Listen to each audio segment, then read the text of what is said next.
No, I think what we have new coming up in the show really is all about, again, going back and dealing with what's changing with our customers and how do we solve for that. And in this case, what's happening with our customers is, the traditional business models are breaking down, new business models are coming up, dealing with, existing players have to deal with the traditional models and problems associated with it, and also have to play the new game. And there are these new guys who play the new game and compete with them. And so this is requiring, fundamental transformation. Fundamentally, they got to relook at the way they do business. Take broadcasters, for instance. Today they operate out of 14, 15, 16 locations around the world for global networks. How many locations did Amazon operate from? One. How many locations did Netflix operate from when they kind of, bring all the content, process and sort of put it on their platform? One. If you want to do the traditional way of going to 16, 18 places and bringing it up, look at all the costs associated with it, all the time lag associated with it, and things like that, right? So the mantra is really centralization, right? And so we're focused on how do we kind of, sharpen our tools to enable our customers to kind of be able to centralize and sort of be able to do things quicker. It's not about doing things in multiple places.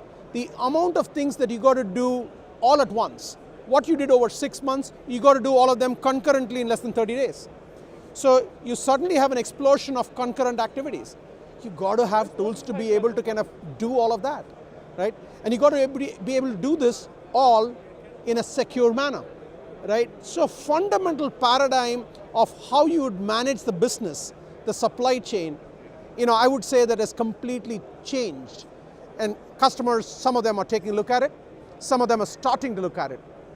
Inevitably, they got to look at it. And that sort of really is the key. And what we're doing at the show is bringing in some very interesting additions for them to be able to do that nicely. So I think what we fundamentally do is go look at what has changed in their business. I said number of transactions, transaction velocity, right? And doing that in a secure manner, right? All the three problems we need to solve for, right? And that's sort of really core to what we said. One of the fundamental things that we've added is work order management to the existing media asset management and workflow management toolkit, right? All in the cloud, right? We had a media asset management software and a workflow management software toolkit available on the cloud. We embedded a native workflow management capability. Why is that important? Because all of these transactions volume that has increased, which means that the number of activities to each and every transaction or a piece of content has gone up. So you were traditionally doing that either manually, or you were doing that using standalone work order systems, both of which was not dealing with modern challenges.